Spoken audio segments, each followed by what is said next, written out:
শুভ সকাল সবাইকে আমন্ত্রণ জানাচ্ছি মেরিল মিল্ক সোমবার রাঙা সকাল অনুষ্ঠানে।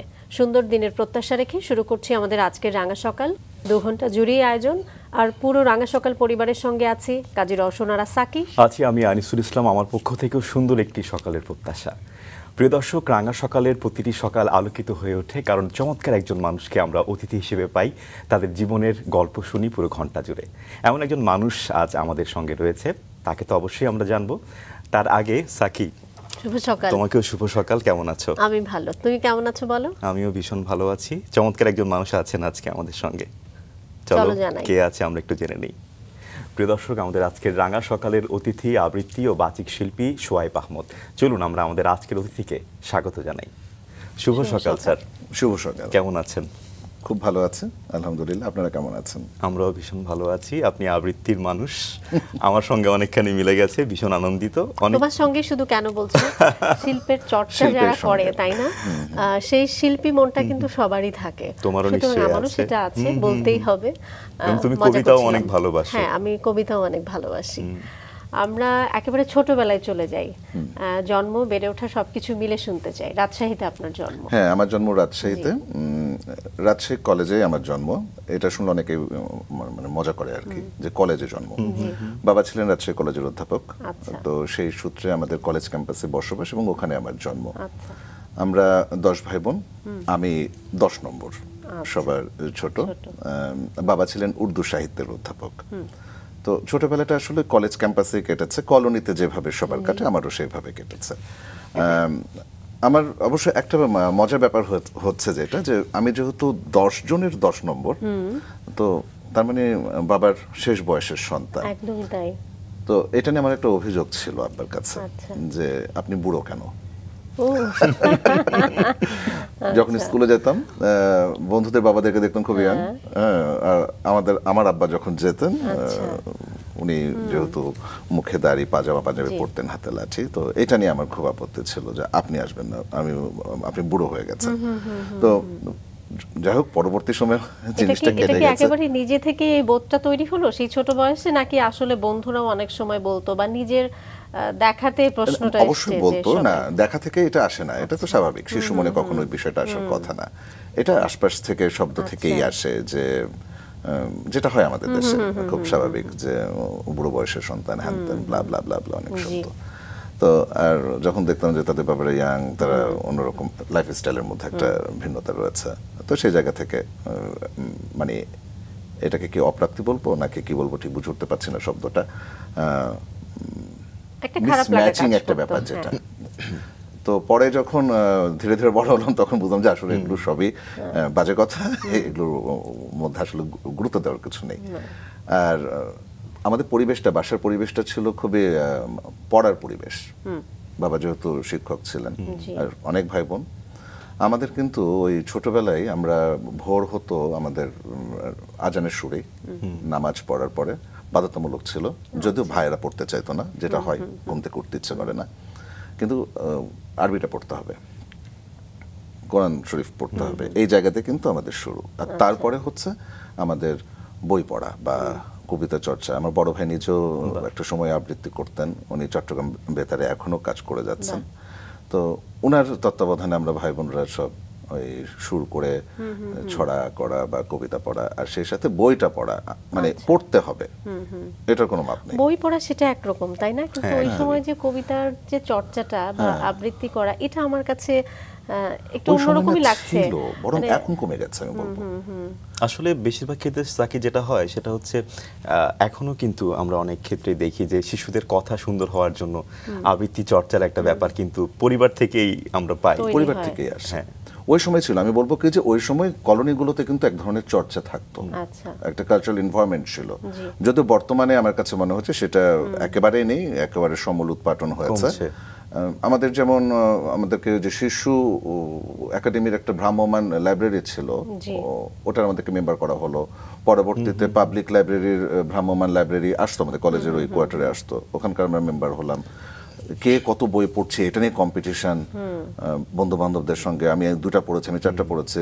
আপনারা শুনে অবাক হবেন, আমি যখন ক্লাস 2 পড়ি তখন কিন্তু আমি গল্পের বই পড়া শুরু করি, যেটা ওই বয়সী একটা বাচ্চার, ক্লাস 2 কত 7 বছর, ওই বয়সী একটা বাচ্চার পক্ষে কিন্তু পড়া সম্ভব না। আমি এখন যখন আবৃত্তি শেখাই, আমার ব্যক্তিগতভাবে আমার কিছু স্টুডেন্ট আছে, সেখানে আমি রিডিং এর একটা পার্ট রেখেছি যে রিডিং পড়তে হবে। আমি দেখি যে রিডিং পড়তে পারে না, ক্লাস 5 পড়ে, 6 পড়ে বা 7 8 পড়ছে, রিডিং পড়তে পারে না। এটা কি গদ্যপাঠ? গদ্যপাঠ।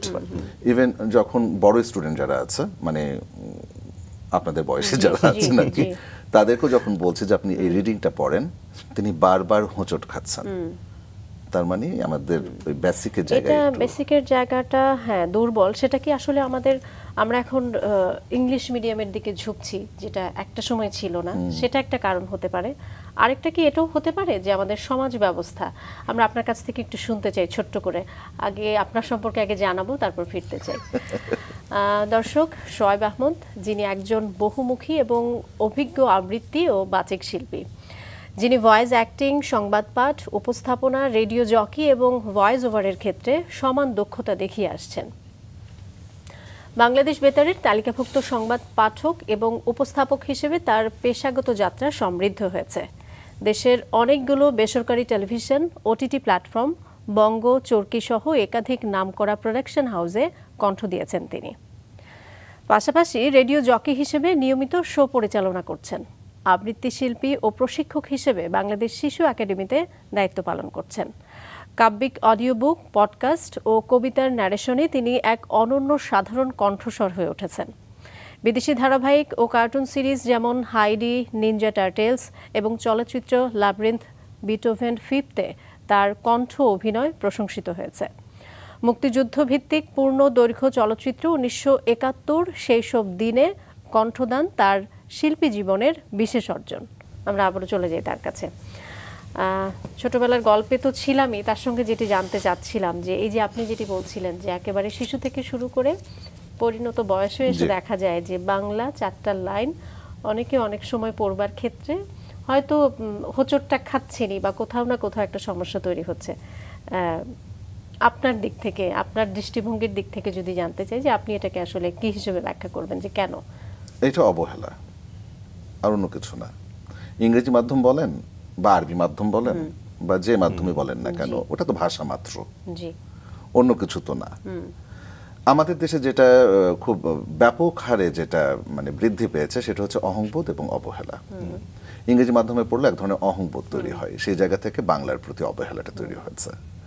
ঠিক তেমনি অন্যান্য মাধ্যমের ক্ষেত্রে আমি বলবো, কারণ বাংলা তো আমাদের মাতৃভাষা, আমাদের বাংলাদেশে একটাই ভাষা। যদি সেইভাবে আমরা দেখতে যাই, আমাদের হয়তো বা ক্ষুদ্র নৃগোষ্ঠীর অনেকগুলো ভাষা রয়েছে, কিন্তু আমাদের বাংলা ভাষার দাপটের কারণে সেই ভাষাগুলো কিন্তু আসলে সেভাবে সামনে আসতে পারছে না। তো সেই জায়গায় বাংলা বলতে না পারাটা, বাংলা পড়তে না পারাটা অবহেলা ছাড়া আর কিছুই না। একজন মানুষ যদি চায়, তিনি চাইলে সুন্দরভাবে নিজের ভাষায় কথা বলতে পারেন। কিন্তু আপনি তো প্রশিক্ষক হিসেবে কাজ করছেন এবং শেখাচ্ছেন, কি মনে হয় আসলে এখন আমার কাছে, আমার জায়গা থেকে মনে হয় যে মানুষের প্রতি আগ্রহটা কিন্তু, মানুষের এই ভাষা শিক্ষার প্রতি আগ্রহটা কিন্তু বাড়ছে? না, বাড়ছে তো অবশ্যই। এবং সেই সাথে আমি যে কাজটা করছি, আমি ভয়েস আর্ট নিয়ে কাজ করছি, কথা বলে শিল্পমান নিয়ে আমি কাজ করছি। তো কথা তো আসলে শৈল্পিকভাবে উপস্থাপন করা উচিত, আমি যেটা মনে করি। কারণ আপনি অনেকভাবে কথা বলতে পারেন, আপনি আঞ্চলিক টোনে কথা বলতে পারেন, এটা ডায়ালেক্ট, ওটা একটা অলংকার। আমরা 3 জন এখানে আছি, 3 জন 3টা হয়তো বা বিশেষ জায়গা থেকে এসেছে। আমি যেমন রাজশাহীকে বিলংস করছি, আপনারা হয়তো বা অন্য কোনো জেলাকে। প্রত্যেক জায়গারই কিন্তু একটা আঞ্চলিক ডায়ালেক্ট আছে, সেটা সেই ভাষার অলংকার। কিন্তু আপনি যখন একটি স্ট্যান্ডার্ড মেনটেন করতে চাইবেন, আপনি যখন, যেমন আমরা এখানে 3 জনই টেলিভিশন পর্দায় আমরা এখন কথা বলছি, আমরা কিন্তু একটা স্ট্যান্ডার্ড মেনটেন করে কথা বলছি, একটা প্রমিত বাংলা। এই যে প্রমিত শব্দটা, এই জায়গাটা তো দরকার।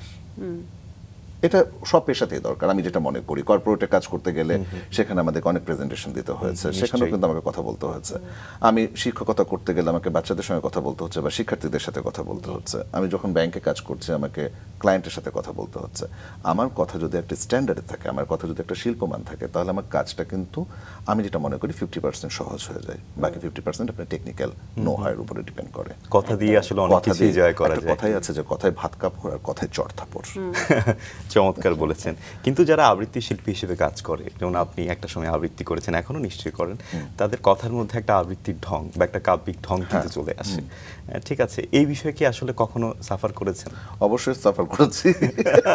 এটা থাকা উচিত না, সাধারণ কথাবার্তায় অবশ্যই আসা উচিত না। এবং সবচাইতে বেশি যেটা ফেস করেছিলাম যখন ডাবিং আমি শুরু করি সেই সময়টাতে, হাইডি করতে গিয়ে, তখন ওটা যেহেতু ডায়লগ বলতে হবে, তো কোথাও না কোথাও আবৃত্তির সুরটা ঢংটা চলে আসে।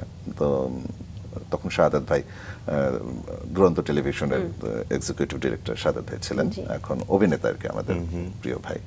উনি আমাকে বললেন, শোয়েব ভাই আপনার এটা ছাড়তে হবে। তো তখন দেখলাম কি যে না, আসলেই ছাড়তে হবে, কিন্তু আবৃত্তি না, আমাকে ভার্সেটাইল হতে হবে, কণ্ঠ যখন যেটা প্রয়োজন, হ্যাঁ, প্রয়োগ করার ক্ষেত্রে, আমার অভিব্যক্তি প্রয়োগের ক্ষেত্রে, আমার ডায়লগ দেওয়ার ক্ষেত্রে আমাকে সব ধরনের চর্চা যেতে হবে। চর্চা করেছি, ডায়লগ কিভাবে দিতে হবে সেটা চর্চা করা, কোন জায়গায় কাট করতে হবে, কোন জায়গায় থেমে যেতে হবে, এই ডায়লগ কতটুকু টানবো, কতটুকু টানবো না, কতটুকু উপরে যাব, কোন শব্দে একটু চাপ দিলে আমার ঝামেলা হবে না। আবার একই সঙ্গে অ্যাক্টিংটাও খেয়াল করতে হয়েছে, যাতে অ্যাক্টিংটাকে আবার ছাপিয়ে না যায় বা বেমানান না লাগে এই বিষয়গুলো। তো আল্লাহর রহমতে মনে হয় সেটা অর্জন করতে পেরেছি। কিভাবে আসলে এটা জয় করলেন? কাজ করতে হবে এবং নিজের যে জেদটা থাকতে হবে, ইচ্ছাটা থাকতে হবে। আমাদের যেটা বড় সমস্যা, কৌশল তো রয়েছে। হ্যাঁ, কৌশল তো অবশ্যই। এখন আবৃত্তির ক্ষেত্রে আমরা যেমন স্বরচর্চা করছি, কণ্ঠসাধন করছি কথার মধ্যে, হ্যাঁ, আমরা ওই যে আবৃত্তির ক্ষেত্রে আমরা একটা ভয়েসটাকে একটা জায়গায় নিয়ে গিয়ে তারপর প্রক্ষেপণ করছি। ডাবিং এর ক্ষেত্রে তো তা না, একটু কাটকাট করে বলতে হচ্ছে, একটু কাটকাট ঠিক না, আপনার কথা কিভাবে বলছে আপনাকে সেটা আগে খেয়াল করতে হবে। অভিনেতা কিভাবে ওখানে কথা বলেছেন, অভিনেতা যদি কাব্যময় করে কথা বলেন তাহলে আপনি কাব্যময় করে কথা বলবেন। অভিনেতা যদি সিনজেলারও তো একটা ক্যারেক্টার, তিনি তার মতো করে ওটা খেয়াল করি আমি। যে যেমন আমি একটা বাংলা ছবি, ওটা এখনো রিলিজ হয়নি, নাকি যেন নাম, ওটা আফজাল হোসেন অভিনয় করেছেন, নামটা আমার ঠিক মনে পড়ছে না। ওখানে আমাকে এরকম ডেকেছিল ডাবিং এর জন্য। তো ডায়লগটা ছিল হচ্ছে সিএনজি ড্রাইভারের ডায়লগ দিতে হবে।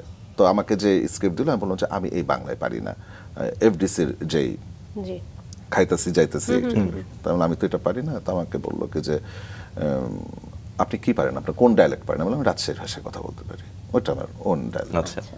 তা আমাকে বললো ঠিক আছে আপনি বলেন, এবং সবগুলো বলবো একটু রিহার্সাল করেন। আমি একটা পর একটা বলে যাচ্ছি, পরে বলে হয়ে গেছে, আমরা এটাই রাখবো। রিহার্সালেই ওকে হয়ে গেল। কিছু কিছু ক্ষেত্রে মনে হয় আমার ভয়েস অ্যাক্টিং এর ক্ষেত্রে হয়তো যারা খুব দক্ষ ডিরেক্টর, তাদের কাস্টিংটা মনে হয় এরকমই হয়ে থাকে। যারা এই শিল্পে কাজ করে যাচ্ছেন বা কাজ করতে যারা আগ্রহী, তাদের জন্য নিশ্চয়ই এই শোটা খুবই চমৎকার হবে, অভিজ্ঞতা প্রত্যাশা রাখি। নিশ্চয়ই তাই। আচ্ছা, অনেক কিছু তো শুনছি আপনার কাছ থেকে, কিন্তু একটু ছেলেবেলায় ফিরতে চাই। আপনি কোন স্কুলে পড়াশোনা করেছেন?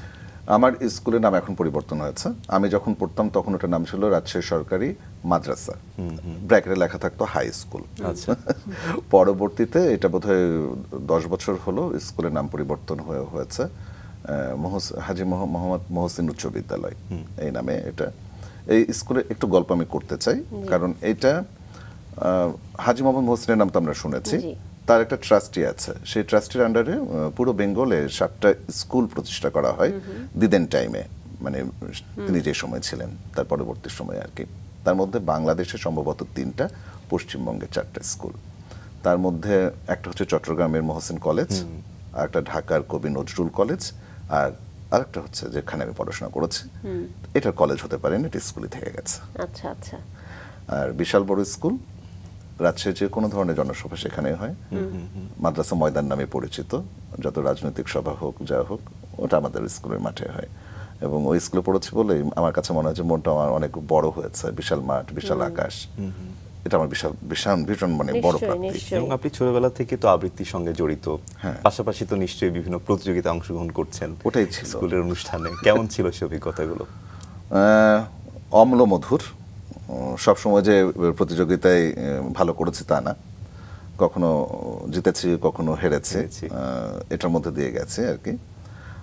তবে ওই যেটা বললাম, বাসায় যেহেতু পরিবেশ ছিল, সেই তাগাদা থেকে এই কাজগুলো করা। তবে আমি প্রথাগত কোনো সংগঠনের সঙ্গে শৈশবে যুক্ত ছিলাম না। আচ্ছা, হালকাভাবে যুক্ত থাকা সেটা হচ্ছে বিশ্ব সাহিত্য কেন্দ্রের সঙ্গে, যখন বিশ্ব সাহিত্য কেন্দ্রের একটা প্রোগ্রাম ছিল বই পড়া কর্মসূচি, সেটার সঙ্গে যুক্ত হয়ে তখন আমাদের একটা আবৃত্তির দল তৈরি করা হলো ওখানে। রাজশাহীর যারা সংগঠক ছিলেন তারা বললো যে তোমরা যারা ভালো আবৃত্তি করো তোমরা একটা দল করো। তখন আমাদেরকে প্রশিক্ষণ দিতেন আরমান পারভেজ মুরাদ, আমাদের মুরাদ ভাই, এবং কবি কামাল, রাজশাহীর একজন বিশিষ্ট কবি। এই দুজনের, তো সেটা যে খুব বড় মাত্রায় বা অনেক দিন ধরে তা না, অল্প কিছু দিনের, বছর দুয়েকের মতো। এইটুকুই বলতে গেলে আমার প্রাতিষ্ঠানিক বলি বা সাংগঠনিক বলি সেভাবে আবৃত্তির চর্চা। এখন অবধি এরকম? এখন না, এখন আমি সাংগঠনিক ভাবে এখন আমি কাজ করছি। আমি আবৃত্তি বাংলা দলের সঙ্গে। আপনি আরমান পারভেজ মুরাদের সান্নিধ্য পেলেন এবং কবি কামালের সান্নিধ্য পেয়েছেন, সেটা কোন সময়ের কথা বলছেন? তখন কি আপনি স্কুল বা কলেজ জীবনে? স্কুল শেষ করে কলেজে ভর্তি হয়েছে। আচ্ছা, তখন কি আসলে বুঝতে পারছিলেন যে এটা একটা বাচিক শিল্প বা এই শিল্প নিয়ে আমি কাজ করছি বা এটাকে আমি ফিউচারে ধারণ করতে চাই? না, কখনোই না। এটা আমার কখনোই তখন ভালো লাগতো, শুধু ভালো লাগা, শুধু ভালো লাগা। আর বড় ভাইকে দেখা, এরকম কোনো কিছু? আচ্ছা, ভালো লাগা। কোনো অনুষ্ঠান হলে যখন কেউ ডাকতো ভালো লাগতো, কেউ যদি ডাকতো না খারাপ লাগতো। আচ্ছা, বাবা তো সাহিত্যের মানুষ ছিলেন। হ্যাঁ, উর্দু সাহিত্যের মানুষ ছিলেন। তিনিও নিশ্চয়ই এই বিষয়গুলোকে খুব সাপোর্ট করতেন। হ্যাঁ, খুবই সাপোর্ট করতেন। উনি ভীষণ সাপোর্ট করতেন। আমি একবার আব্বার কাছে উর্দু শিখতে চাইলাম, তো আব্বা বলল একটা বই দিয়ে, যদি তোমার মধ্যে বুদ্ধি থাকে তুমি 7 দিনে শিখবে, যদি বুদ্ধি না থাকে তোমার দ্বারা হবে না। তো আমি 5 দিনের দিন ওই বইটা যে দোকান থেকে কেনা হয়েছে সেখানে কেবল আমাকে হিন্দি বই দেন, হিন্দি অ্যালফাবেটের বই। তো উনি বললো হিন্দি না, সংস্কৃত আছে, বলছে ওইটাই দেন। তো ওইটা নিয়ে বাসা আসলাম। আব্বা বললো শেখা শেষ? আমি বললাম হ্যাঁ শেষ। আমার পক্ষে সম্ভব না। তারপর ওটা হলো না, আসলে হয়নি। আমরা চমৎকার আড্ডা শুনছি বা আড্ডার মাধ্যমে অনেকভাবে আপনাকে আবিষ্কার করবার চেষ্টা করছি, কিন্তু এত সুন্দর কণ্ঠে নিশ্চয়ই কবিতা না শুনলে না হয় না। একটা আবৃত্তি শুনতে চাই আপনার কাছ থেকে। আচ্ছা, অবশ্যই শোনাবো। আমি এখন সাধারণত রবীন্দ্রনাথের কবিতায় বেশি করি, পাশাপাশি আরো আছেন, মহাদেব রায় আছেন, সুনীল গঙ্গোপাধ্যায় আছেন। আমি রবীন্দ্রনাথের চেরামানা কবিতাটা আবৃত্তি করছি। যেমন আছো তেমনি এসো, আর করো না সাজ,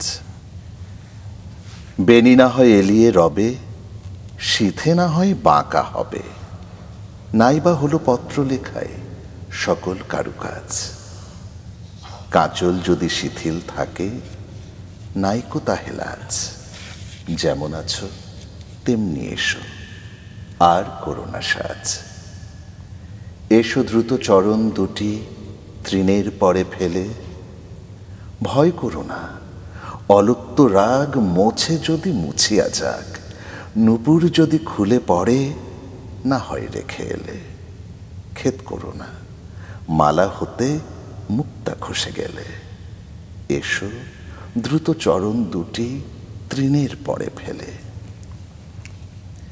হ্যারোগো ওই আধার হলো আকাশ ঢাকে মেঘে, ওপার হতে দলে দলে বকের শ্রেণী উড়ে চলে, থেকে থেকে শূন্য মাঠে বাতাস ওঠে জেগে, ওই রে গ্রামের গোষ্ঠ মুখে ধেনুরা ধাই বেগে, হ্যারোগো ওই আধার হলো আকাশ ঢাকে মেঘে, প্রদীপখানি নিবে যাবে মিথ্যা কেন চালো, কে দেখতে পায় চোখের কাছে কাজল আছে কি না আছে, তরল তব সজল দিঠি মেঘের চেয়ে কালো, আখির পাতা যেমন আছে তেমনি থাকা ভালো, কাজল দিতে প্রদীপ খানি মিথ্যা কেন চালো, এসো হেসে সহজ বেশে আর করো না সাজ,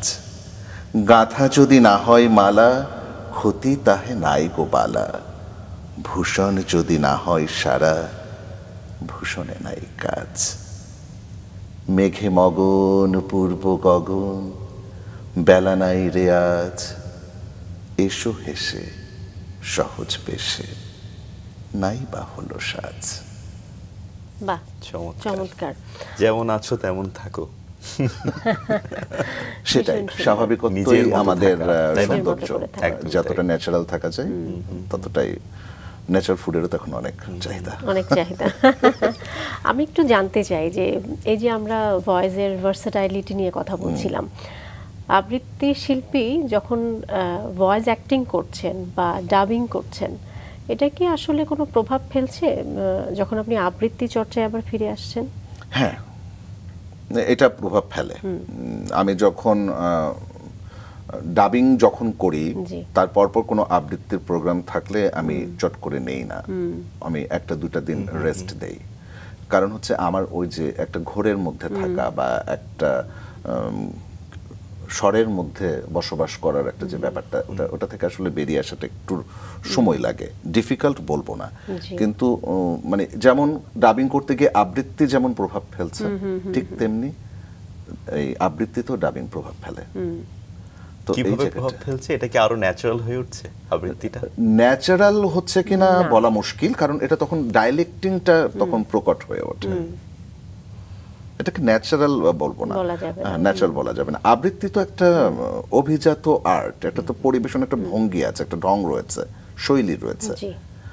আর যখন ভয়েস অ্যাক্টিং করছে সেটা তো পুরো মাত্র অভিনয়, কণ্ঠে করছে। দুইটা তো আলাদা আলাদা জায়গা, এই দুটো জায়গাকে তো আমাকে পার্থক্য করতে হবে।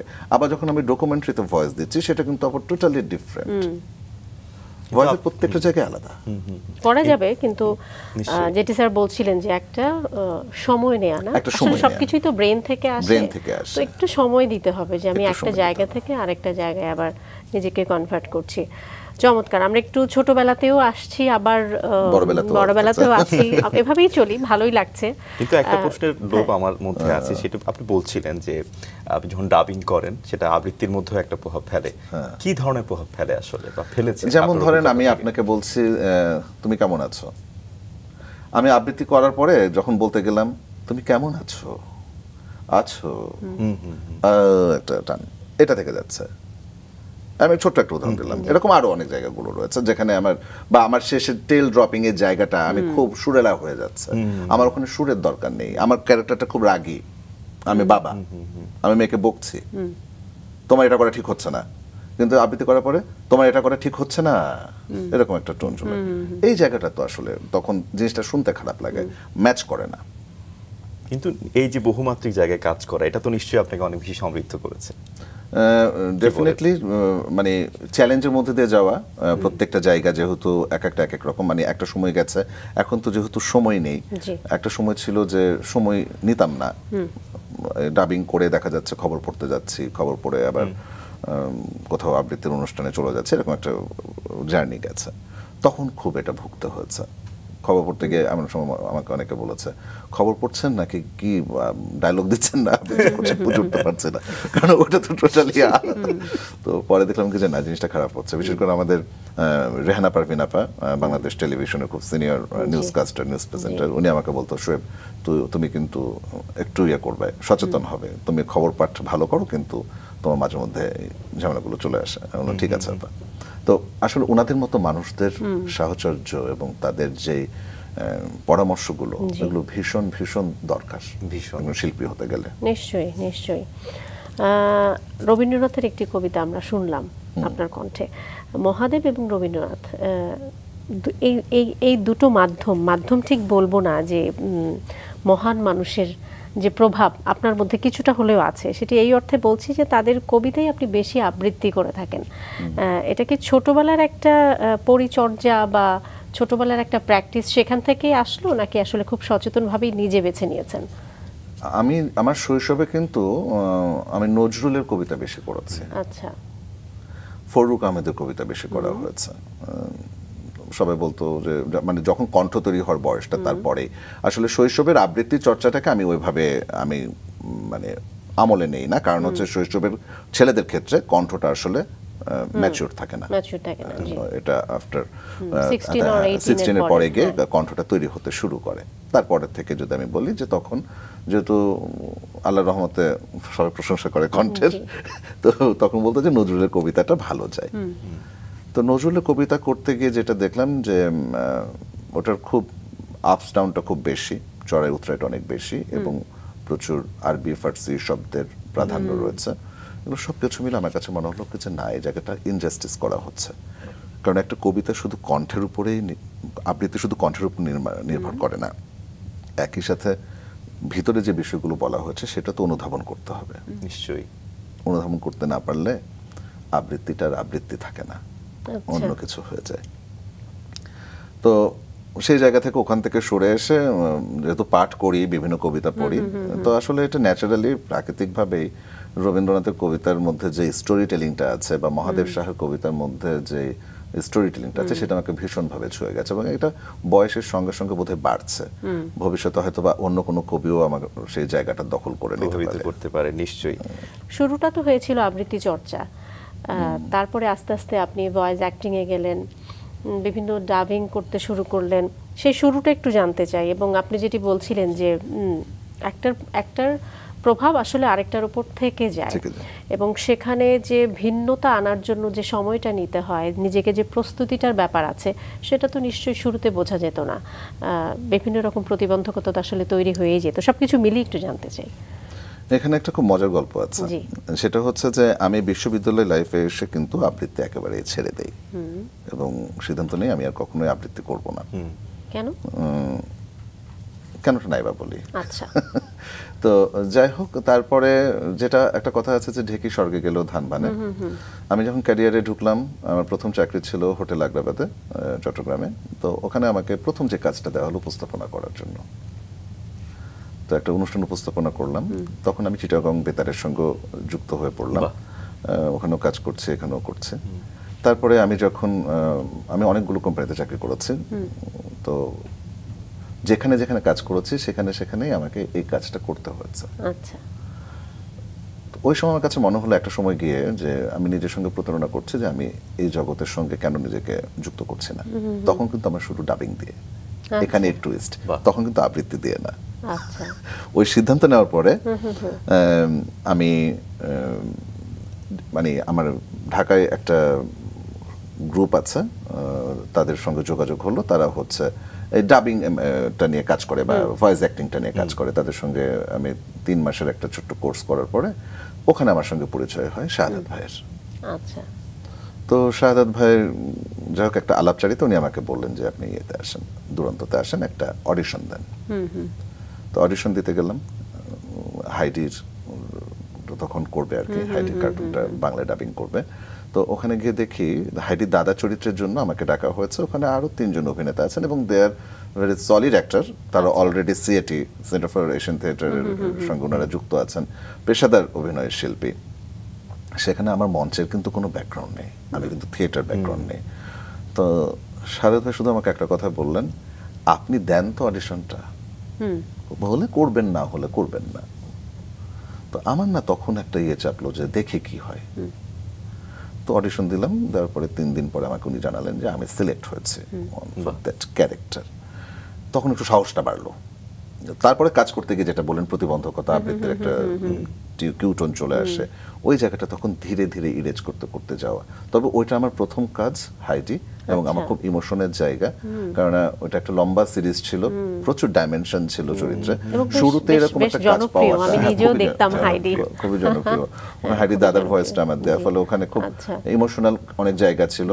তো ওখানে শাহাদাত ভাইয়ের সাথে বন্ধুত্বের কারণে উনি একটা কথা বলেছিলেন যে চরিত্রের মধ্যে ঢুকে যাবেন, চরিত্রের সঙ্গে জাস্টিস করবেন, be professional on the character, not on the remuneration. কত টাকা পাচ্ছেন সেটা মুখ্য বিষয় না, আপনি যদি কাজটা করতে চান কাজটা সঠিকভাবে করেন। একটা ধারণা আছে, সেটা হচ্ছে যারা ডাবিং শিল্পে কাজ করতে চায় তাদের একটু নাটকে কাজ করার অভিজ্ঞতা থাকতে হয় বা মঞ্চে কাজ করার অভিজ্ঞতা থাকতে হয়, কিন্তু এটা অনেকের তো আসলে নেই, কিন্তু চমৎকার হয়তো বা মানুষটি আবৃত্তি করছে। সেক্ষেত্রে আপনি যে কোর্সটি করেছেন ডাবিং এর উপরে, সেটা কি আপনাকে অনেক সাহায্য করেছে? সাহায্য বলতে কি, যে একটা যে আড়াল ভেঙে সামনে আসার ক্ষেত্রে যে আইস ব্রেকিংটা থাকে, সেই জায়গাটা সহযোগিতা করেছে, কারণ জিনিসগুলো তো জানা, কিন্তু যেটা হচ্ছে দীর্ঘ সময় ধরে সে চর্চার মধ্যে না থাকার কারণে সেই জিনিসটা তো মানে একটা ব্যাপার থাকে না, যে যেমন ধরেন আজকে এখানে আপনাদের সঙ্গে কথা বলছি, আমি তো ওই জায়গাতে চেয়ারে বসে কথা বলি, কখনো তো এখানে বসে কথা বলি না। এটা তো একটা আইস ব্রেকিং রয়েছে। ব্যাপারটা হচ্ছে সেরকম, কথা তো আপনিও বলছেন, আমিও বলছি। তো এই যে কথা বলার যে চরিত্রটা যে আমরা ভিন্ন করে দেখছি, ওখানে হোস্টিং এর চরিত্র, এখানে গেস্টের চরিত্র, আবার আমি যদি ওখানে গিয়ে আপনি যদি এখানে চলে আসেন, তখন কিন্তু একটা আইস ব্রেকিং ঘটে। সেই জিনিসটা ঘটেছিল। আমি খুব বেশি মাত্রায় যে প্রভাব আমাকে দিয়েছে তা না, আমি বলবো এক্ষেত্রে যে অবশ্যই অ্যাক্টিংটা জানা দরকার। যদি ব্যাকগ্রাউন্ড থাকে, থিয়েটার ব্যাকগ্রাউন্ড, ইটস গুড। তার মানে যদি কারো না থাকে সে করতে পারবে না তা না। ব্যক্তিগত জীবনে আমরা প্রচুর অভিনয় করি, সকাল থেকে রাত অবধি আমরা পরিবারের সদস্যদের সাথে অভিনয় করি, অফিসের কলিগদের সাথে অভিনয় করি, পথচারীদের সাথে অভিনয় করি। সেটাকে জাস্ট একটু ধারণ করুন, তারপরে সেটাকে কণ্ঠে নিয়ে আসুন, সেটাকে বিশ্বাস করুন, কাজ হবে। জীবনের সঙ্গে কিন্তু আপনি অভিনয় করেননি, আপনি কর্পোরেট লাইফে ছিলেন, সেটা ভেঙে চুরে একেবারে চুরমার করে নিজের ভালোবাসার জায়গায় কাজ করছেন। সেটা তো আছেই, প্রতিনিয়ত অভিনয় করতে হয়। যেমন ধরেন ছেলে হয়তোবা বলেছে আমাকে আজকে আসার সময় ওটা নিয়ে এসো, হয়তো ভুলে গেছি, তো তাকে বুঝ দেওয়ার জন্য অনেক কথা বলতে হয়। এটা এক ধরনের অভিনয়। একেবারেই চিরন্তন, একেবারেই চিরন্তন। তবে একটা কথা এখানে বলতেই হবে যে জানাশোনা সেটা তো আছেই, প্র্যাকটিস করা, বিভিন্ন কোর্স করা বা আমাকে জানতে হবে, কিন্তু একটা বিষয় হচ্ছে সেটা হচ্ছে কাস্টিং। আপনাকে যে কাস্ট করলো না, আপনি সেখানে বলছিলেন যে সিডির অনেকেই সেখানে ছিলেন, সেখান থেকে যে আপনাকে কাস্ট করা হলো। ডিরেক্টর মুন্সিয়ানাটাও অনেকটা বড় বিষয়, আসলে কে কাকে কখন কোথায় কাস্ট করবেন। আমার মনে হয় আমরা এখন আরেকটা আবৃত্তি শুনি, তারপর আবারও গল্পে ফিরি। অবশ্যই সময়ের সঙ্গে সঙ্গে আমাদের অনেক কিছু আসলে মানে কি বলবো সংকুচিত হয়ে আসে, তার মধ্যে স্মৃতিটা সবচেয়ে বড়। স্মৃতিতে আজকাল থাকতে চায় না, সেজন্য এখন যে কবিতাটা বেছে নিয়েছি সেসব কিছুই আর মনে নেই। মহাদেব সাহার। আমার কাছে কেউ কেউ জানতে চায় পৃথিবীর কোন নারীকে আমি প্রথম ভালোবাসি। কেউ কেউ জানতে চায় কাকে আমি প্রথম চিঠি লিখি। কেউ বলে প্রথম গোপনে কোন নামটি আমি লিখে রেখেছিলাম। প্রথম আমি কি দেখে মুগ্ধ হই, প্রথম কার হাত ধরি। আমার প্রথম স্মৃতির এইসব প্রশ্নে আমি ঠিক কিছুই বলতে পারি না, বোকার মতো চেয়ে থাকি। প্রথম অশ্রুবিন্দুর কথা কার মনে থাকে? তারপর এত বৃষ্টি, এত বর্ষা। মাটির স্লেটে প্রথম যে অক্ষর লিখেছিলাম আমি, তার কিছুতেই কারো কাছে বলা যাবে না।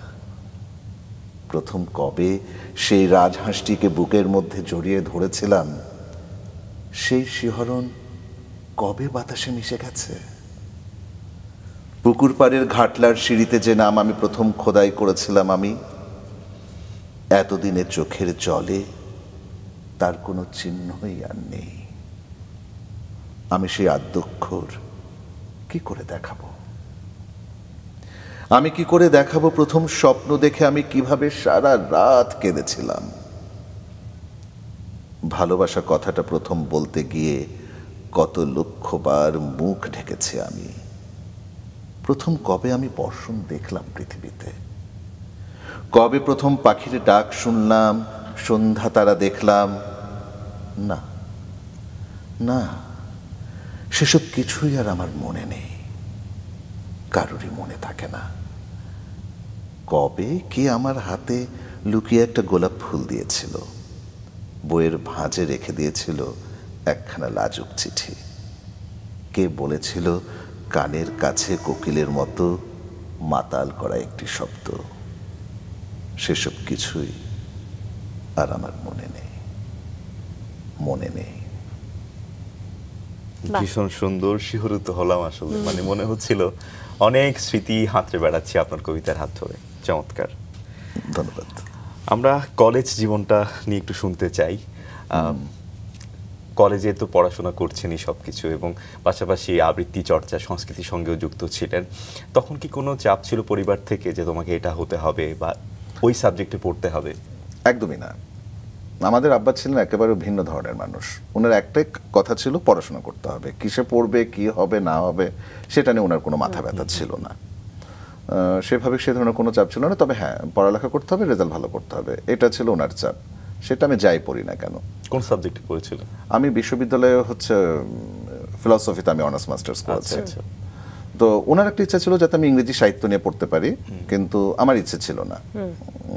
আমার আসলে মানে সাহিত্যর প্রতি আমার তখন একটা বিরাগ একটা কাজ করছিল। এটা কি কারণে হচ্ছে আমি ঠিক মনে করতে পারি না, বা মনে করতে পারলেও কি আসলে ঠিক বুঝে উঠতে পারি না। এটা হতে পারে যে বাবা যেহেতু সাহিত্যের মানুষ ছিলেন বা বাসা একটা চর্চা ছিল, অনেক সময় না ওভারডোজের মতো ব্যাপারটা হয়তো হয়ে গিয়েছিল। তো যাই হোক ফিলসফিতে ভর্তি হলাম, পড়াশোনা চলছে, ওনার কোনো ইয়ে ছিল না। আর সবচেয়ে বড় কথা হচ্ছে আমি যখন বিশ্ববিদ্যালয়ে ভর্তি হয় তার কিছুদিন পরে উনি পরলোকগত হন। ফলে ওই জায়গা থেকে আর কোনো মানে কোনো চাপ ছিল না। আর যেটা হচ্ছে ওনার দেখানো পথ, যা করো না কেন সততার সাথে করবে, যেটা ভালো লাগে সেটা করবে। তারপর তো বিশ্ববিদ্যালয়ের পাঠ চুকে আপনার কর্মক্ষেত্রে যদি আসি, কোথায় কোথায় আপনি জব করেছেন? অনেক জায়গায়। প্রথম চাকরি যেটা বললাম হোটেল আগ্রাবাদ, এটা আমার লাইফের প্রথম চাকরি, এবং আমি বলবো যে প্রত্যেক মানুষের একবার হলেও হোটেলে চাকরি করা উচিত, জীবনকে বোঝার জন্য, মানুষকে জানার জন্য। দেন তারপর আমার কর্পোরেটে যাত্রা শুরু। আমি গ্রামীণ ফোনে ছিলাম দীর্ঘ 7 বছর। তারপরে রবিতে, মাঝখানে স্যামসাং, নোকিয়া, বাংলাদেশের ন্যাশনাল ডিস্ট্রিবিউটর এক্সেল টেলিকমের সঙ্গে যুক্ত ছিলাম। সর্বশেষ ছিলাম আমি র্যাঙ্কসের একটি কনসার্ন স্ট্রেট লিমিটেডে আমি ওখানে লাস্ট কর্পোরেট চাকরিটা করি। দেন তারপরে চাকরি বাকরি ছেড়ে দিয়ে একটা সময় পুরো দস্তুর আর্টিস্ট, পরবর্তীতে কাব্যিক অডিও বুক ওনারা আমাকে যখন বললেন যে তাদের সঙ্গে যুক্ত হবার জন্য, তো তাদের সঙ্গে যুক্ত হয়েছে as a consultant and business strategy, সেই সাথে ওদের লিড ভোকাল আর্টিস্ট হিসেবে। তার মানে বলা যায় আপনি 10-12 বছরের মতো কি চাকরি করেছেন? 17 প্লাস দীর্ঘ সময় ধরে। এই যে দীর্ঘ সময় ধরে আপনি চাকরি করছেন, যেটা আসলে জীবিকার সঙ্গে সম্পৃক্ত, হুট করে আপনি সিদ্ধান্ত নিলেন যে চাকরি ছেড়ে দেবেন এবং বাচিক শিল্প নিয়ে কাজ করবেন। এই জায়গায় আমি আমার চ্যালেঞ্জটা সবার পক্ষে নেওয়া সম্ভব না। না, এটা সম্ভব না। এটার জন্য আসলে একটা সাপোর্ট দরকার, আদারওয়াইজ এটা নেওয়া সম্ভব না। এক্ষেত্রে আমি আমার স্ত্রী, উনিও পরলোকগত হয়েছেন রিসেন্টলি, ওনার প্রতি আমি ভীষণ কৃতজ্ঞ। জি, আসলে কখনো কখনো কিছু আমাদের প্রত্যেকের জীবনের সঙ্গে আসলে ইমোশনটা জড়িত, সেটাকে আসলে কন্ট্রোল করেই আমাদেরকে সামনের দিকে এগোতে হয়, আমাদেরকে সব কাজ করতে হয়। আমাদের প্রত্যেকের জীবনে আসলে এরকম ঘটনাও আছে, জীবনে যে সবসময় গুরুত্বপূর্ণ ভূমিকা পালন করে, একটা সময় যখন আমরা তাকে হারিয়ে ফেলি, সেটিকে আবার ছাপিয়ে আবার নতুন করে নিজেকে তৈরি করা, সেটাই এটি আসলে কি বলবো, চ্যালেঞ্জের ঊর্ধ্বেও তারপরে আমরা সেটা করছি, আমাদেরকে করতে হচ্ছে। তো নিশ্চয়ই আপনার সহধর্মিনীর সেই সাপোর্টের জন্যই হয়তো আমি এই জায়গাটা আজকে এই শিল্পে আবার আপনাদের সামনে আজকে, তার কারণেই। কারণ আমি যখন তাকে বললাম যে আমি আমার এই জায়গাটাকে আমি আসলে বেছে নিতে চাইছি, তো তুমি কি বলো, কারণ তার তো সাপোর্ট বা তার পারমিশন ছাড়া তো আসলে সম্ভব না। উনি আইনজীবী ছিলেন, তো উনি আমাকে বললেন যে তুমি তোমার স্বপ্ন নিয়ে বাঁচো, আমি সাপোর্ট দিচ্ছি। তো ওই সময়টাতে সকাল রাত এক করে কাজ করেছি। ভোরবেলায় এফএম এ যাওয়া, সেখানে শো করা, তারপরে আবার দেখা যাচ্ছে যে দুপুরবেলায় স্টুডিওতে কাজ করছি, সেখান থেকে আবার বাংলাদেশ বেতারে গিয়ে সেখানে মানে এভাবে যখন যেভাবে শিডিউলটা ম্যাচ করা সেভাবে কাজ করে গেছে আর কি। তো আবার রাতেও শো ছিল, রাতেও শো করেছি, রাত্রে 2টা-3টার দিকে বাসায় গেছি। উনি সব পুরাটাই উনি ট্যাকল করেছেন, কোনো কিছু নিয়ে আমাকে ভাবতে হয়নি। তো এই যে ওনার এই সাপোর্টটা না থাকলে, আমি যেটা বলি সব সময়, যারা আমার স্টুডেন্ট বা যারা এই শিল্পে আসতে চায় বা যে কোনো কাজে, পরিবার কিন্তু খুব গুরুত্বপূর্ণ। নিশ্চয়ই। দীর্ঘ 17 বছরের চাকরি ছেড়ে আপনি বাচিক শিল্পকে বেছে নিলেন কাজ করার ক্ষেত্রে, তারপর কি ধীরে ধীরে এগিয়ে যাচ্ছিলেন বিভিন্ন জায়গায় কাজ করার মধ্য দিয়ে? তারপরে আপনি একটা পর্যায়ে অডিও বুক নিয়ে কাজ করেছেন, তো শুনি সেই অভিজ্ঞতাটা আসলে কেমন? এখনো করছি। আমাদের বাচিক যে মাধ্যমগুলো রয়েছে, এটা তো আসলে অনেক বড় মাধ্যম। আমরা যদি মোটা দাগে দেখি, আমাদের আবৃত্তি তো একটা পারফর্মিং আর্ট, এর বাইরে সংবাদ পাঠ রয়েছে, উপস্থাপনা রয়েছে, ভয়েস ওভার রয়েছে, ডকুমেন্টারি ভয়েসে কাজ করা, সব বিভিন্ন শাখা আছে। বর্তমান সময়ে অডিও বুকটা হচ্ছে সেরকম খুব চাহিদা সম্পন্ন, এবং এটার মার্কেটটা ডে বাই ডে বড় হচ্ছে। বিদেশে মানে পাশ্চাত্য এবং ইউরোপের যে জায়গাগুলোতে এখানে কিন্তু অনেক আগে থেকেই অডিও বুক খুব পপুলার একটা মাধ্যম। বাংলাদেশে আমি বলবো যে এখনো শিশু শৈশবে পার করছে। তো এই জায়গাটায় যাত্রাটা শুরু হলো এই ডাবিং করতে করতেই, কারণ আমাদের এই আর্টিস্টরাই তো বিভিন্ন জায়গায় গিয়ে বই টই পড়া শুরু করলো। তো আমি প্রথম বই পাঠের আমন্ত্রণ পাই কাব্যিক থেকেই, ওদের ওখানে একটা বই পড়ার জন্য। বেসিক্যালি ওরা আমাকে ডেকেছিল ওদের ওখানে, ওদের স্টুডিওটা একটু ভিজিট করার জন্য। তো গিয়ে ওখানে অবাক জলপানটা করি। তো অবাক জলপানটা যখন ওরা রিলিজ দেয়, এইটা দুই বাংলা মিলে খুব আলোচনায় চলে আসে যখন ওরা ওদের অ্যাপসে প্লাস হচ্ছে ওদের ফেসবুক পেজে। ইভেন কলকাতা থেকে প্রীতম সেনগুপ্ত, উনি রবীন্দ্র স্বরলিপি বিশেষজ্ঞ, মানে স্বরলিপিকারদেরকে নিয়ে উনি গবেষণা করেন, উনি আমাকে একদিন SMS করে বললো তোমার অবাক জলপানটা শুনলাম, অসাধারণ হয়েছে, আমরা এখানে এটা শুনছি। তো আমার তখন আগ্রহটা বাড়লো যে তার মানে এটা করা যায়, কাজ করা যায়। এরপরে আমি কাজ করলাম হচ্ছে বইঘরের সাথে আমি করলাম দেবদাস, তারপরে কাব্যিকেও মানে প্যারালালি চলছে এখানে। কাব্যিকে করলাম হচ্ছে কমলাকান্তের দপ্তর, সব ক্লাসিক বইগুলো, এর মধ্যে স্বাধীন মিউজিকও করলাম। তো পরবর্তীতে কাব্যিকে বেশি কাজ করা হচ্ছে। তো ওনারা আমাকে বললো যে আমাদের হালটা একটু ধরেন আর কি কন্টেন্ট নিয়ে এবং সেই সাথে বিজনেস স্ট্র্যাটেজি নিয়ে।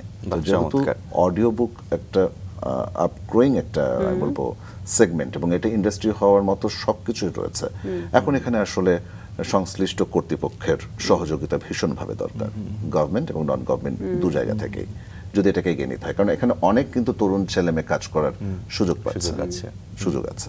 এবং আপনি বই, আমরা যেটা বলি যে বই পড়তে ভালো লাগছে না, বই শুনুন, বই শুনতে শুনতে বই পড়ুন, বই পড়াটাকে তোমরা, এই যে মানুষকে বই শোনাতে বাধ্য করা নিজের সুন্দর কণ্ঠ দিয়ে, বৈচিত্র্য দিয়ে কণ্ঠের, তো নিশ্চয়ই কিছু কলা কৌশল রয়েছে।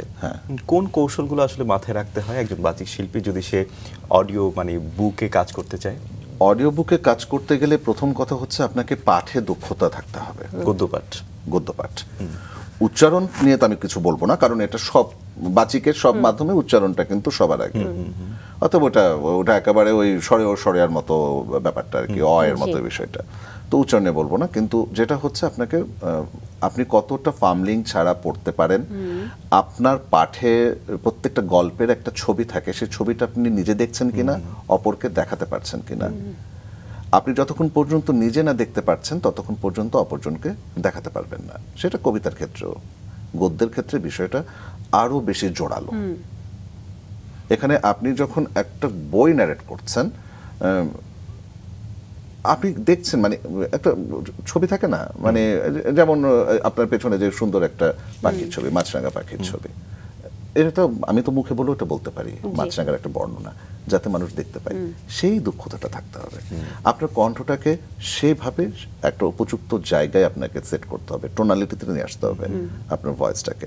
যদি মনে হয় যে এই ভয়েসটা আপনি ব্যারিটোনে করবেন, তাহলে ব্যারিটোনে করুন। যদি মনে হয় না আপনি আপার টোনে করবেন, আপনি আপার টোনে যান। আমরা স্বরের ধারায় তো আমরা অনেকগুলো ধারা সম্পর্কে জানি, সেখানে যে কোনো একটাকে বেছে নিন, বেছে নিয়ে সেই জায়গায় যেটা আপনার সঙ্গে এবং কন্টেন্টের সাথে সুইটেবল, আপনার ইমোশনটাকে অ্যাপ্লাই করুন, যেটাকে আমরা ভাবরস বলি। ভাবরস আমাদের প্রত্যেকটা ক্ষেত্রে আছে, নাচে আছে, গানে আছে, অভিনয়ে আছে, এখানেও তাই। এখন আপনি একটা বই পড়ছেন কিন্তু আপনি ফিল করছেন, তার মানে বইটা অনেক আগে থেকে ভালো করে পড়তে হবে। হ্যাঁ, আর পড়তে পড়তে একটা সময় আপনার মধ্যে সেই দক্ষতাটা চলে আসে যে আপনি তখন দেখা যাচ্ছে মানে অন দ্য স্পট হাতে স্ক্রিপ্ট পেয়ে আপনি পড়তে ভালোভাবে দিতে পারছেন ডেলিভারিটা, এটা হয়ে যায়, পড়ার কোনো বিকল্প নেই। আমরা আবারও সেই ভয়েসের ভার্সেটাইলিটি নিয়েই চলে আসব, যেখানে আপনি বলছিলেন যে চ্যালেঞ্জ, সেই চ্যালেঞ্জই আপনাকে এখন ফেলতে যাচ্ছি আমরা। সেটা হচ্ছে যে একটু আগেই আমরা আপনার কণ্ঠে আবৃত্তি শুনলাম। এখন যদি আপনার কোনো মানে অসুবিধা ফিল না হয়, সেই জায়গা থেকে আপনার যে কোনো একটা ভয়েস অ্যাক্টিং, আমরা ডাবিং এর যে 3-4টা লাইন যদি আপনি আমাদের। হ্যাঁ, অবশ্যই যাব। একটা মজার কথা বলে নিয়ে ফাঁকে, আমাদের দেশের অন্যান্য মানে ফিল্ম বলি, নাটক বলি, ওটার মতোই আমিও কিন্তু প্রোটোটাইপ হয়ে গেছি বাবা দাদার চরিত্রে। শুরুটা যেহেতু দাদু দিয়ে হয়েছিল, হাইডির দাদার ক্যারেক্টার দিয়ে শুরু, মানে একটা বয়স্ক ক্যারেক্টার। তো ওখানে প্রথম যে ডায়লগটা ছিল, যেটা দিতে আসলে আমার অনেকক্ষণ সময় লেগেছে, এক লাইনের একটা ডায়লগ, এই পাহাড় তোমার জন্য নয়, তুমি একজন শহুরে মেয়ে, এই পাহাড় পাহাড়ি মেয়ের জন্য তুমি এখানে একদিনও টিকতে পারবে না। এইটা ছিল প্রথম ডায়লগ। হাইডিকে সে নিরুৎসাহিত করছে। তো এখন হয়তো বা ওটা ভিজুয়ালাইজ করতে একটু ডিফিকাল্ট হবে, কারণ এটা যখন সিনের সঙ্গে সিঙ্ক হয় সেই জায়গাটায়। আর এর মধ্যে আবার নিনজা টার্টলস সেখানে আমি সেন্সেই মাস্টারের চরিত্রটা ভয়েস দিয়েছি, ওখানে তো সারাক্ষণই মারামারি, ওই সাই সুই হুস হাস এই সারাক্ষণ ওগুলো আমরা মুখ দিয়ে করেছি। হ্যাঁ, এখানে আমি একটা কথা বলতে চাই যে ভয়েস অ্যাক্টিং করতে গেলে কিন্তু আপনাকে ইট ফিজিক্যালি আনতে হবে বিষয়টাকে। নিশ্চয়ই আমাদের অনেকের ধারণা আছে যে কণ্ঠ দিয়ে দিচ্ছে, আমার ফিজিক্যালি আনার কি আছে, বাট এটা আমি যেটা বিশ্বাস করি, আপনি যতক্ষণ পর্যন্ত এটা শরীরে না নিয়ে আসবেন আপনার অ্যাক্টিংটা কণ্ঠে আসবে না। তো যখন মারামারি সিন আসতো আমি কিন্তু দাঁড়াতাম, এই মোটা শরীর নিয়ে দাঁড়িয়ে এরকম এই যে মানে এই জিনিসগুলো, তখন জিনিসটা কিন্তু আসলে মূর্ত হয়ে ওঠে, কারণ ওটা তো কার্টুন, বাচ্চারা তো মজা পাচ্ছে ওটা দেখে। আবার যখন হচ্ছে আমার ওই যে দুরন্ত একটা ইয়ে ছিল, গল্প দেশে গল্প শেষে ঘুমের দেশে, তো ওখানে হাতি জিরাফ এগুলো আমাকে দিত আর কি, মোটা সোটা গন্ডার। হ্যাঁ, তোমরা কোথায় যাচ্ছ, তোমরা যে জঙ্গলের ভিতর দিয়ে যাচ্ছ, তোমরা কি পথটা ঠিক মতো দেখতে পারছো, তোমরা কি জানো সামনে কোনো খাদ টাদ আছে কিনা? তখন জিরাফ আবার উপরে থেকে বলছে, হ্যাঁ আমরা দেখতে পাচ্ছি দূরে একটা গর্ত দেখা যাচ্ছে, মেবি হতে পারে ওটা কোনো পুকুর টুকুর হতে পারে। এই যে আপনাকে ভয়েসটা চেঞ্জ করে ক্যারেক্টার ওয়াইজ আপনাকে চেঞ্জ করতে হচ্ছে এই জায়গাটা আপনাকে। আর সবচেয়ে বড় কথা হচ্ছে লজ্জা ভয় সংকট ঝেড়ে ফেলে দিতে হবে ভয়েসের কাজ করতে আসলে। এর জন্য কি কোনো প্রস্তুতি লাগে যে আপনি একটা কার্টুনে ভয়েস দিচ্ছেন, একটু দেখতে হয় ওটা আসলে দেখতে হয়, আপনার টোনটা সেট করতে হয়, কিউ টোন একটা সেট করে নিতে হয়, কারণ আমাদের যখন রেকর্ডিং হয় তখন তো এমন না যে আমি পুরোটা একদিনে একসঙ্গে করছি, হয়তো বা দেখা যাচ্ছে 7 দিন পরে বা 10 দিন পর আমার শিডিউল পড়ছে, আমি ভুলে যাই, তখন একটা কিউ টোন সেট করে নিতে হয়, ওটা আমরা ঠিক করি। যেমন এই পাহাড়, এটা ছিল আমার কিউ টোন, আমি যখন বলে গেলে এটা আমাকে আগে শোনাতো, আমি এটা চমৎকার একটা বিষয় যে কিউ টোনটা ঠিক করে, কিউ টোনটা ঠিক রাখতে হবে। আর অবশ্যই যেটা হচ্ছে ডিরেক্টরের সাথে বসে, ডিরেক্টর এখানে মাস্ট, যে এই যে জিরাফ করলাম আমি উপরের দিকে তাকিয়ে, এই যে আমি দেখতে পাচ্ছি, আমি এটা কি যাবে নাকি ওখানে আমি ভারী কণ্ঠ করব, হ্যাঁ আমি তো দেখতে পাচ্ছি এখান থেকে, হতে পারে, মানে এটা ডিরেক্টর যদি বলে যে হ্যাঁ এটা যাবে তাহলে যাবে, এটা ডিরেক্টরস কল, এটা নট আর্টিস্ট কল।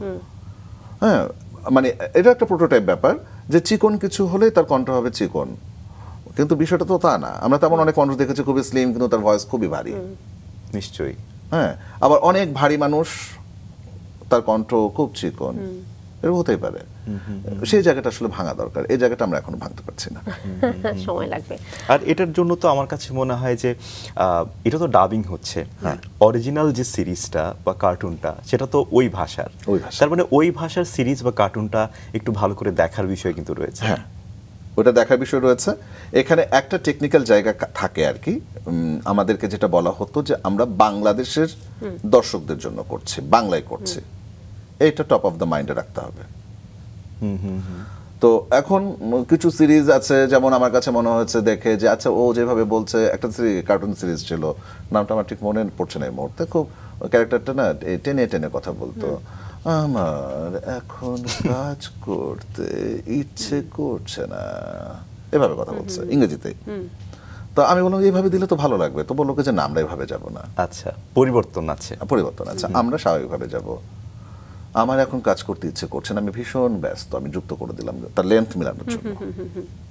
আচ্ছা, চমৎকার। আসলে আজকের এপিসোডটা সাকি, বিশেষ করে যারা বাচিক শিল্পে কাজ করে তাদের জন্য নিশ্চয়ই মাস্ট ওয়াচ। তো যাই হোক, আপনি তো দীর্ঘ সময় ধরে কাজ করছেন বাচিক শিল্পে, আপনার ক্যারিয়ার গড়ে উঠেছে, যারা বাচিক শিল্প নিয়ে কাজ করছে, যারা আবৃত্তি শিল্পী রয়েছে, তাদের ভবিষ্যৎ আসলে কি, তাদের কাজের ক্ষেত্রগুলো আসলে কতখানি সামনের দিনে আরো অনেক বিষয় এগোবে, কি মনে হয় আপনার? মাঝখানে খুব স্বপ্ন দেখেছিলাম যে এটা খুব ভালো যাচ্ছে, বর্তমান সময়ে কিছুটা একটু আশাহত হচ্ছে আর কি, আমাদের ডাবিং সেভাবে হচ্ছে না, কেন হচ্ছে না আমি ঠিক জানি না। একটা সময় ছিল ডাবিং স্টুডিওগুলো একদম সব সময় পূর্ণ ভরপুর, কোনো শিডিউল ফাঁকা যায় না, কিন্তু আজকাল অনেক স্টুডিও বন্ধ হয়ে গেছে ডাবিং না থাকার কারণে। তো এখন তো এই জায়গাটা বলতে পারি না যে আপনি ডাবিং আর্টিস্ট হিসেবে ক্যারিয়ার তৈরি করতে পারেন, বাট সেই জায়গাটা আমি বলতে পারি আলোর দিশারি হিসেবে অডিও বুক এসছে, যারা বাচিক মাধ্যমে কাজ করতে চান অনেকগুলো জায়গা রয়েছে, বেছে নিন পছন্দের মতো জায়গাটা, নিজেকে সেভাবে তৈরি করুন, যোগাযোগ বৃদ্ধি করুন। বা চমৎকার। আরেকটা বিষয় অবশ্যই জানতে ইচ্ছে করছে, সেটা হচ্ছে এআই ভয়েস কিন্তু অনেকেই ব্যবহার করছে বর্তমান সময়ে। সেক্ষেত্রে কি এআই এর মাধ্যমে যে কণ্ঠটা নেওয়া হচ্ছে, সেটা কি আসলে বাচিক শিল্পীদের কাজের ক্ষেত্রকে কমিয়ে দিচ্ছে বা কমিয়ে দেবে ভবিষ্যতে? এটা তো ডেফিনেটলি একটা চ্যালেঞ্জ। কমিয়ে দিচ্ছে বলতে কি, কিছুটা জায়গায় তো প্রভাব পড়বে। হ্যাঁ, এখন সব কাজকে যদি আমি ধরতে যাই তাহলে তো আবার হবে না। আপনি তো সব কাজ করতে পারেন না, আমিও সব কাজ করতে পারি না। তো অতএব ওইটা আমি মাথা থেকে ঝেড়ে ফেলে দিয়েছি যে ওইটা আমার জন্য চ্যালেঞ্জ না। কারণ আমি যে ইমোশনটা দিতে পারবো ওটা এখনো এআই আসতে অনেকটা সময় লাগবে। আমি যে কন্টেন্ট টেক্সচারটা দিতে পারবো, আমি যেই ফ্লেভারটা আনতে পারবো, সেটা এআই আসতে এখন অনেকটা সময়, মানে যে একটা অরিজিনালিটির যে একটা বিষয়, অরিজিনালিটির ব্যাপার আছে। এখন আপনি সবসময় আলাদাই থাকবে, আমাদের মনে হয় যে যত সময় লাগুক অরিজিনালিটিটা তো আসলে থাকবেই। আমরা একেবারেই আসলে গল্পে করতে করতে আমাদের আজকের প্রথম ভাগের শেষ ভাগেই আছি আসলে। খুব ভালো লাগছে আপনার সঙ্গে গল্প করতে, এবং অনেক ধন্যবাদও জানাতে চাই যে আপনি আপনার এত ব্যস্ততার সময়ের মধ্য দিয়ে আপনি আমাদেরকে আজকে সময় দিয়েছেন। আমরা শেষ করব, তার আগে আপনার কণ্ঠে একটা আবৃত্তি শুনতে তারপর। ধন্যবাদ। আসলে যেটা হচ্ছে আবৃত্তি, যারা আবৃত্তি করেন তাদের উদ্দেশ্যে বলবো যে মুখস্থ করে করাটা বেটার, কারণ এতে ইমোশনটা ঠিকঠাক মতো প্রয়োগ করা যায়। এখন যেটা করব, সুনীল গঙ্গোপাধ্যায়ের পাহাড় চূড়ায়। অনেকদিন থেকেই আমার একটা পাহাড় কেনার শখ, কিন্তু পাহাড়কে বিক্রি করে তা জানি না। যদি তার দেখা পেতাম, দামের জন্য আটকাতো না। আমার নিজস্ব একটা নদী আছে, সেটা দিয়ে দিতাম পাহাড়টার বদলে। কে না জানে, পাহাড়ের চেয়ে নদীর দামই বেশি। পাহাড় স্থানু, নদী বহমান। তবু আমি নদীর বদলে পাহাড়টাই কিনতাম, কারণ আমি ঠকতে চাই। নদীটা অবশ্য কিনেছিলাম একটা দ্বীপের বদলে। ছেলেবেলায় আমার বেশ ছোট্ট খাট্ট ছিমছাম একটা দ্বীপ ছিল, সেখানে অসংখ্য প্রজাপতি। শৈশবে দ্বীপটি ছিল আমার বড় প্রিয়। আমার যৌবনে দ্বীপটি আমার কাছে মাপে ছোট লাগলো। প্রবহমান ছিপছিপে তন্নি নদীটি বেশ পছন্দ হলো আমার। বন্ধুরা বলল, ওইটুকু একটা দ্বীপের বিনিময়ে এত বড় একটা নদী পেয়েছিস, খুব জিতেছিস তো মাইরি। তখন জয়ের আনন্দে আমি বিহ্বল হতাম। তখন সত্যিই আমি ভালোবাসতাম নদীটিকে। নদী আমার অনেক প্রশ্নের উত্তর দিত। যেমন, বলতো আজ সন্ধেবেলা বৃষ্টি হবে কিনা? সে বলতো, আজ এখানে দক্ষিণ গরম হাওয়া, শুধু একটি ছোট্ট দ্বীপে বৃষ্টি। সে কি প্রবল বৃষ্টি, যেন একটা উৎসব। আমি সেই দ্বীপে আর যেতে পারি না। সে জানত, সবাই জানে, শৈশবে আর ফেরা যায় না। এখন আমি একটা পাহাড় কিনতে চাই। সেই পাহাড়ের পায়ের কাছে থাকবে গহন অরণ্য। আমি সেই অরণ্য পার হয়ে যাব, তারপর শুধু রুক্ষ কঠিন পাহাড়। একেবারে চূড়ায়, মাথার খুব কাছে আকাশ, নিচে বিপুলা পৃথিবী, চরাচরে তীব্র নির্জনতা। আমার কণ্ঠস্বর সেখানে কেউ শুনতে পাবে না। আমি শুধু 10 দিককে উদ্দেশ্য করে বলবো, প্রত্যেক মানুষই অহংকারী। এখানে আমি একা, এখানে আমার কোনো অহংকার নেই। এখানে জয়ী হবার বদলে ক্ষমা চাইতে ভালো লাগে। হে 10 দিক, আমি কোনো দোষ করিনি, আমাকে ক্ষমা করো, আমাকে ক্ষমা করো। ভীষণ সুন্দর। অনেক অনেক ধন্যবাদ। ধন্যবাদ। আপনাদেরকে অসংখ্য ধন্যবাদ।